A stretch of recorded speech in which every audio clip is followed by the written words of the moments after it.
Before we dive into this incredible story, make sure you're part of our journey. Hit that subscribe button, turn on notifications, and get ready for a story that will leave you thinking. And if you love inspiring tales, a like goes a long way. We don't work for charity cases. The manager's words cut through the busy auto shop. The elderly man's weathered hands trembled slightly as he clutched his wallet, empty, except for a few crumpled bills. The room seemed to shrink around him, the mechanical symphony of wrenches and pneumatic tools suddenly muted by the public humiliation. Oil-stained mechanics paused their work, glancing uncomfortably between their tools and the scene unfolding. The waiting area fell silent as customers pretended to be absorbed in their phones, the invisible wall between witness and participant solidifying with each passing second.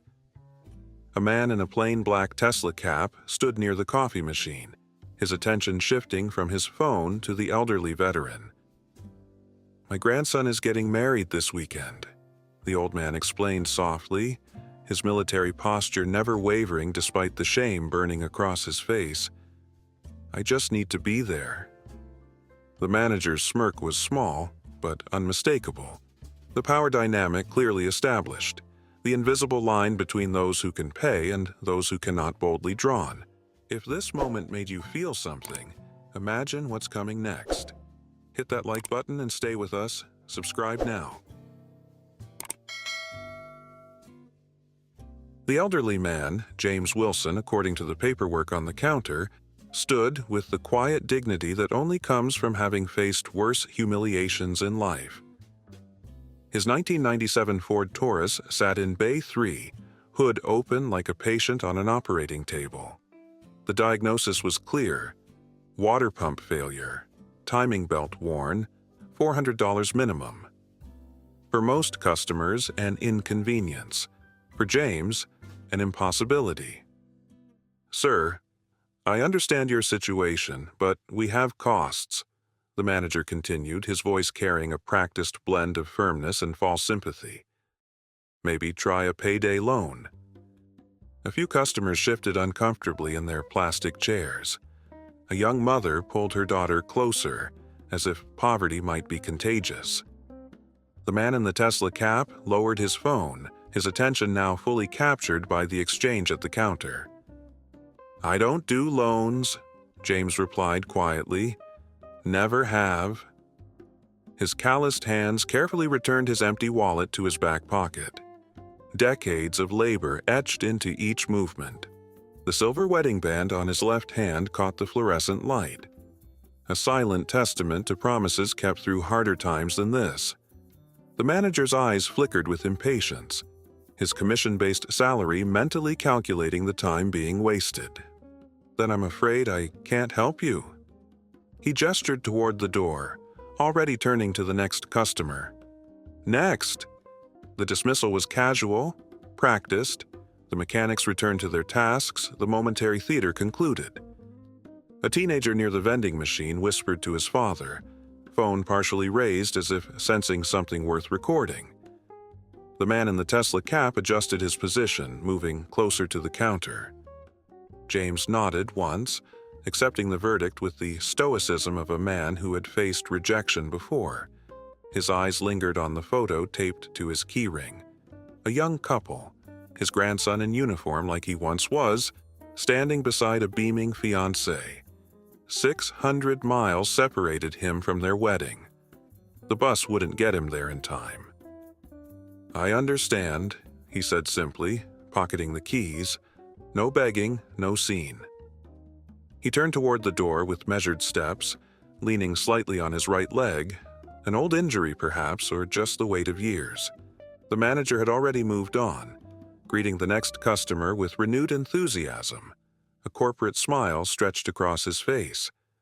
The man in the black Tesla cap removed his sunglasses, revealing eyes that had built empires and launched rockets, quietly observing the moment unfolding before him. Things are about to take a turn. Don't miss what happens next.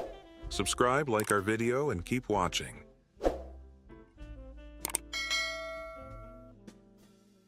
"Excuse me," came a voice from behind the manager, not particularly loud, but carrying the unmistakable weight of someone accustomed to being heard. The manager turned, customer service smile still plastered on his face, then faltered slightly. Something about the casual black t-shirt and jeans, the understated presence that nonetheless commanded attention. "I'd like to speak with you about the gentleman who just left." The shop's ambient noise seemed to recalibrate around these words. A mechanic's wrench slipped, clanging against concrete. Phones emerged from pockets as recognition rippled through the waiting area. The teenage boy who had been recording earlier nudged his father urgently. "Dad," he whispered too loudly, "that's Elon Musk." The name traveled around the room like electricity finding ground, conversations halting mid-sentence. The manager's expression cycled rapidly through confusion, disbelief, and an attempt at composed professionalism. "Mr. Musk," he stammered, "we weren't expecting... how can I help you today?" Elon didn't acknowledge the recognition, his focus elsewhere. The man who just left, the veteran with the Ford. What's the total cost to fix his car properly? Not just the minimum, everything it needs. His South African accent colored the words slightly, his tone matter of fact, as if discussing spacecraft trajectories rather than an old Taurus. The manager's entrepreneurial instincts kicked in, opportunity suddenly glowing before him. "Well, sir, it needs quite a bit of work. Water pump, timing belt, there's also brake wear, suspension issues." His mental calculator spun with potential profit margins. "I didn't ask for upselling," Elon interrupted, his gaze direct but not unkind. "Just the complete legitimate repair cost." The room had gone completely silent now, the audience fully invested in the unfolding drama. A mechanic stepped forward from Bay 3, wiping his hands on a shop rag. $450 for the water pump and timing belt, another $200 for the brakes. "That's what it needs to be safe, sir." "Honestly." Elon nodded, satisfaction flickering across his features at the mechanic's straightforward answer. He pulled out his phone, tapped a few times, then looked back at the manager. "I'd like to pay for his repairs in full, and I need someone to catch him before he leaves the parking lot." There was nothing performative in his manner, no grand gesture for the watching crowd. Just the efficient resolution of a problem he had the means to fix. The manager hesitated, caught between opportunity and confusion. "Of course, Mr. Musk, but..." He was interrupted by the sound of the shop door opening again. James Wilson had returned, escorted by a young apprentice mechanic. "Sir," the apprentice was saying, clearly flustered, "I think there's been a misunderstanding about your car." James looked bewildered, his weathered face a map of confusion and cautious hope. His eyes found Elon's, recognition dawning slowly. The billionaire stepped forward, extending his hand with casual normalcy that somehow made the extraordinary moment more powerful. "Mr. Wilson, I believe we can solve your transportation problem. This story is only getting deeper. What would you do in this situation? Comment below, and let's talk." The handshake between the two men created perfect symmetry. One who had changed the future, one who had protected the past. James's expression reflected a complicated mixture of pride and uncertainty, a man unaccustomed to charity but unwilling to deny his need. Every eye in the shop watched the interaction, phones recording discreetly and not so discreetly. This was no longer about a car repair. It was about something more fundamental. "I don't understand," James said, his voice steady despite his confusion. Dignity remained his armor. "Your car will be repaired today," Elon explained simply. "It's being taken care of." The manager interjected, seizing the opportunity to align himself with generosity now that its course was set. Yes, Mr. Wilson, we'll have your vehicle ready by closing.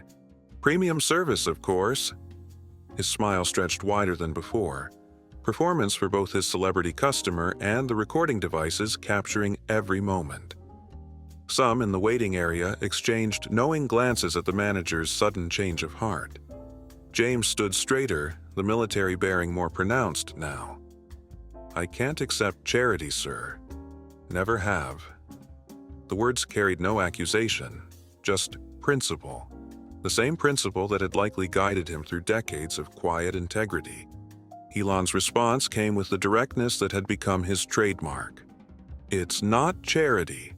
Consider it an investment in making sure your grandson has his grandfather at his wedding. He paused, then added with unexpected softness, my grandfather couldn't attend mine. Some things matter more than money. The shop fell completely silent, the raw honesty of the statement hanging in the air. A woman in the waiting area wiped at her eyes discreetly. The mechanic from Bay 3 had stopped pretending to work, tools forgotten in his hands. The manager's smile had faded, replaced by something less practiced and more genuine. Recognition, perhaps, of the authentic moment unfolding in his shop. James considered this, then nodded once. My grandson serves in the Marines now, just like I did. Korea, my war. Afghanistan, his. Then it's settled, Elon said, and there was something in his tone that closed the matter without diminishing James's pride. One more thing. When is the wedding exactly?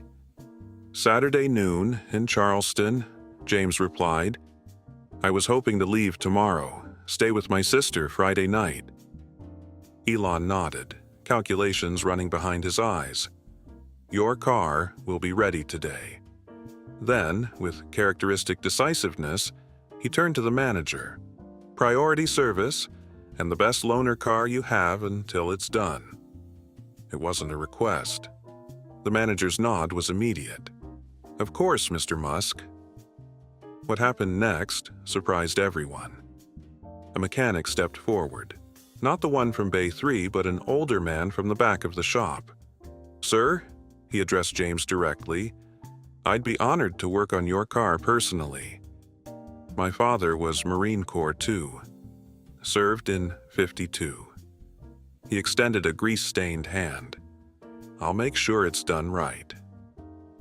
The two veterans' handshake sealed something beyond business, a connection that transcended the transaction.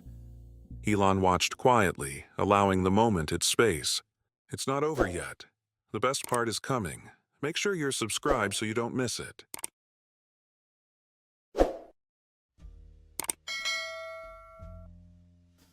By closing time, James's Ford had new life breathed into it. Water pump humming properly, timing belt secure, brakes responsive. The older mechanic had indeed done the work himself, refusing to hand it off despite the manager's suggestion that newer staff could handle it. The loaner car remained untouched in the parking lot. James had waited, seated in the corner of the shop with quiet patience, occasionally sharing stories with the veteran mechanic during breaks. Elon had long since departed, leaving as quietly as he'd arrived, declining the manager's effusive offers of discounts on future service. But the impact of his presence lingered in the shop's atmosphere, a reminder of how quickly fortunes and treatment could change based on who was watching and what was at stake. Videos were already circulating online, comment sections filling with both cynicism and hope about wealth, responsibility, and human connection in divided times. As James prepared to leave, the manager approached with transformed demeanor, offering a detailed receipt showing all work completed and the balance paid in full. Everything's taken care of, Mr. Wilson. And we've added a complimentary oil change and fluid top-off. The performance was flawless, customer service excellence on full display, though no phones remained recording. Thank you, James replied simply, accepting the keys and paperwork with the same dignity he'd shown throughout the day. He turned to the veteran mechanic, extending his hand one final time. "Appreciate your service, both kinds." The manager, perhaps seeking redemption or just closure, added, "Sir, please tell your grandson congratulations from all of us." He gestured to the staff, some of whom nodded in genuine agreement. A small attempt at humanity after the fact. James acknowledged this with a slight nod, neither rejecting nor embracing the belated goodwill. Outside in the parking lot, James found something unexpected on his windshield, a simple envelope secured under the wiper blade. Inside was a handwritten note on the back of a SpaceX business card. "For the wedding gift, veterans built this country," a double quote. Beneath it, 5 crisp $100 bills. No cameras captured his reaction, no audience witnessed the moment, just an old soldier standing beside his repaired car, holding tangible proof that sometimes humanity transcends both status and spectacle. 3 days later, as the viral videos of the auto shop incident approached 10 million views, a different kind of content began circulating. A single photograph posted by a Marine Corps sergeant, his grandfather standing proudly beside him at his wedding, both in uniform, 3 generations of service captured in one frame. The caption was simple: "Thanks to a stranger's kindness, my hero made it to the most important day of my life." In the vast landscape of viral outrage and fleeting fame, this quiet epilogue spread even faster than the original confrontation.